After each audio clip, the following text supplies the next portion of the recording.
Okay बेटा, तो as promise to you all कि सीए फाउंडेशन के एग्जाम्स तक मैं आपका हाथ नहीं छोड़ने वाली हूँ। छोटी छोटी चीजें, crucial important things till the date of examination constantly मैं इस चैनल पे डालती रहने वाली हूँ। एंड ये एक वन सच इंपॉर्टेंट वीडियो है that is related to the presentation tips. Guys, hardly 4-5 दिन बचे अपने एग्जामिनेशन के लिए। पढ़ाई जो करनी थी वो हो गई है, लेकिन इसके ऊपर भी कोई बात होती है। बहुत सारे स्टूडेंट्स हैं जो पढ़ाई कर लेते हैं, लेकिन एग्जाम में जाके जो they goof up with the presentation, उनको पता ही नहीं है कि इंस्टीट्यूट को किस टाइप का प्रेजेंटेशन एक्सपेक्टेड है। So I have gone through ICI papers personally कि आईसीआई किस टाइप से पेपर चेक करता है। I have also gone through the examiner comments. उस हिसाब से I figured out certain things जिसको बस आप नोट डाउन कर लो ना। बस इतनी चीजें मेक श्योर करके, एफर्टलेस चीजें, एफर्टलेस प्रेजेंटेशन चीजें जिसमें यू नो हर क्वेश्चन में अगर आपका 1-1 मार्क भी बढ़ जाता है तो पूरे पेपर में हाई चांसेस कि 6 to 7 मार्क्स बढ़ जाए, राइट? तो it is all about 6 to 7 marks से 10 मार्क एक पेपर में, विच गेट्स मी टू पूरे 4 पेपर में एटलीस्ट, मैं बोलूंगी एटलीस्ट आपके 20 to 25 मार्क्स तो मिला के बढ़ सकते हैं। And that is what we miss out ना, कि मैम मुझे 180 मार्क्स मिले, मैम मुझे 170 मार्क्स मिले। तो बस इतना अगर अभी आप खुद के प्रेजेंटेशन को ही स्ट्रॉन्ग कर लोगे तो 100% आपको you know that chance of crossing that 200 marks automatically increases because these are effortless marks. और ऐसे ही टाइम टू टाइम आपको marks boosting tips till the date of examinations 1.5 day के पहले मैं हर सब्जेक्ट के पहले लाइव आने वाली हूँ to guide you chapter wise early targets की एग्जाम के पहले किस तरीके से पढ़ना है। क्रूशियल बातें एग्जाम टाइम तक इस चैनल पे आपको मिलने वाले, सब्सक्राइब करके रखना, बेल आइकॉन हिट करके रखना। Now before wasting much time, see presentation की बात आएगी अकाउंट्स और लॉ में, राइट? बिकॉज बचे हुए 2 पेपर्स तो एमसीक्यूज है। तो अकाउंट्स और लॉ के प्रेजेंटेशन टिप्स मैं आज आपको बताने वाली हूँ। सबसे पहले आता है accounts.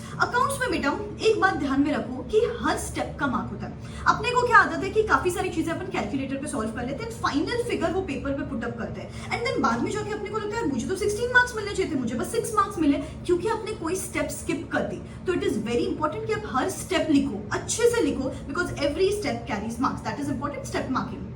Second step, working notes and assumptions form the part of answer. ऐसा इंस्टीट्यूट हर पेपर में लिखता है, लेकिन अपने को लगता है वर्किंग नोट और अजम्पशंस का इतना कोई इंपॉर्टेंस नहीं है, उनको अलग से मार्क्स दिए जाते हैं बेटा, उनको as a rough work treat नहीं करना है। वर्किंग नोट्स और अजम्पशंस का भी हर एक स्टेप इंपॉर्टेंट है, that is forming the part of main answer, तो उनको भी अच्छे से पुट अप करना है। अभी इसका एक फॉर्मेट अपना लो, या तो क्वेश्चन के बिगिनिंग में या तो क्वेश्चन के एंड में आपको वर्किंग नोट्स ड्रॉ करने, जो भी है keep it same for all the questions, ठीक है? सो वर्किंग नोट्स और अजम्पशंस पे ध्यान देना है। रफ वर्क करना है ना आपको, रफ वर्क लास्ट पेज पे करो, ठीक है? ऊपर लिख दो रफ वर्क और रफ वर्क लास्ट पेज पे करो। नेक्स्ट चीज, क्वेश्चन का सीक्वेंस, जैसे क्वेश्चन नंबर 1 ABCD है सपोज, तो आपको क्वेश्चन नंबर 1 सपोज A और C आता है, तो what you have to do, B और D के लिए स्पेस छोड़ना है। क्वेश्चन नंबर 1 B और D के लिए स्पेस छोड़ो and then get on to question number 2। अगर आप ऐसे लिखते हो ना, क्वेश्चन नंबर 1 A, फिर क्वेश्चन नंबर 2 B, फिर question number 3 C, high chances कि इंस्टीट्यूट आपको काफी जगह पे मार्क्स नहीं देगा, बिकॉज दे से कि सीक्वेंस में क्वेश्चन लिखो। सब क्वेश्चन नंबर 1 ABCD, इसको आप ऊपर नीचे कर सकते हो, लेकिन क्वेश्चन नंबर 1 का ABCD एक साथ चाहिए। फिर भले आप A लिखो, फिर D लिखो, फिर C लिखो, फिर B लिखो, that is not a problem, लेकिन क्वेश्चन नंबर 1 A लिखा है, फिर क्वेश्चन नंबर 2 B लिखा है, ऐसे नहीं करना है, फिर इंस्टीट्यूट आपको मार्क्स रिवॉर्ड नहीं करता है, ठीक है? छोटी मिस्टेक्स जो आप करते हो। नेक्स्टली, जब भी आपको कोई फॉर्मेट ड्रॉ करना है, अभी फाइनेंशियल स्टेटमेंट्स होते हैं, शेड्यूल 3 का फॉर्मेट है, ये ध्यान रखो। 1-2 क्वेश्चंस प्रैक्टिस करो शेड्यूल 3 के हिसाब से, लाइन आइटम्स क्या होते हैं, किस हिसाब से उसको प्रेजेंट करना है, तो वो प्रैक्टिस करो शेड्यूल 3 के फॉर्मेट के हिसाब से। और आप पेन से भी फॉर्मेट ड्रॉ कर सकते हो बेटा, draw the format with pen, कोई दिक्कत की बात नहीं है, लेकिन फॉर्मेट ड्रॉ करो, ठीक है? फॉर्मेट्स के लिए अलग से मार्क्स होते हैं, ओके? नेक्स्टली, थियोरी क्वेश्चंस आपको पूछे जाने वाले हैं, तो थियोरी क्वेश्चंस इंस्टीट्यूट खुद बोलता है कि लास्ट में लिखो, because it is a practical paper. Theory अगर आप लास्ट में क्विक बुलेट्स में भी लिख देते हो तो भी मार्क्स मिल जाएंगे, उसमें आप ज्यादा टाइम इन्वेस्ट करो तो it is unnecessarily a donkey work. तो इट इज ऑलवेज बेटर कि आप थियोरी लास्ट में करो, ताकि भले वो फास्ट लिखो, 10 मिनट में लिखो, लेकिन you can just quickly grasp the marks in those last 10 minutes. अगर स्टार्टिंग में लेके बैठोगे तो हाई चांसेस कि आप हाफ एन आवर उसमें ही डाल दोगे, तो सेव ऑन टाइम, ठीक है? तो इस तरीके से आपको अकाउंट्स का मेक श्योर करना है। प्रेजेंटेशन टिप्स ये नोट डाउन करके रखो, और एग्जाम में जाने के पहले खुद को रिमाइंडर देना कि हाँ ये चीजें हैं जो मुझे याद रखनी है।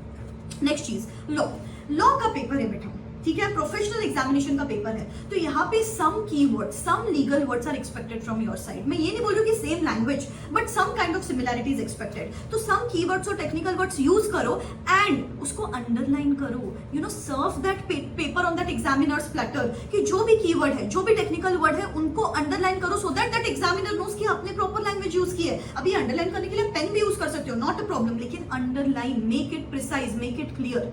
सेकेंडली, सेक्शन नंबर्स लिखना मैंडेटरी नहीं है, आता है तो अच्छा ही है, नहीं आता तो सिंपल आप लिख सकते हो as per the provisions of Indian Contract Act, as per the provision of sales of goods act, as per the provisions of LLP act, ऐसे भी लिखते हो तो भी you are good to go, not a problem, tension नहीं लेना examination में बैठ के, ठीक है। Nextly, be precise with your answer. 4 mark का क्वेश्चन है ना, 6 पॉइंट्स के ऊपर एक्सपेक्टेड नहीं है बेटा। अननेसेसरीली अपन बस पेजेस फिल कर रहे फिर पेपर खत्म नहीं होता है। एटलीस्ट थियोरी पेपर है, थियोरी पेपर में तो हर जैसे 4 मार्क का क्वेश्चन है तो आपको 3 ही मार्क्स मिलेंगे, तो एटलीस्ट थियोरी पेपर में तो इंपॉर्टेंट है कि आप पूरा 100 मार्क्स का पेपर लिखो। और 100 मार्क्स का पेपर कब लिख पाओगे? अगर यू आर प्रिसाइज, अगर आप प्रिसाइजली अगर आप आंसर्स प्रेजेंट करते हो तो ही आप लिख पाओगे पूरा पेपर। तो इट इज बेटर, 4 मार्क का क्वेश्चन है, 6 पॉइंटर्स के ऊपर आपसे एक्सपेक्टेड नहीं है। नॉलेज बेस्ड क्वेश्चन है, डायरेक्टली कुछ पूछा गया है तो फिर उसके लिए आप बुलेट पॉइंट्स यूज कर सकते हो। और केस स्टडी बेस्ड क्वेश्चन है तो उसके लिए फॉर्मेट्स है, पहले फैक्ट्स ऑफ द केस लिखो, फिर डेफिनेशन लिखो, फिर प्रोविजन लिखो, फिर कंक्लूजन लिखो। इस टाइप से you can present the answers for a case based question in law.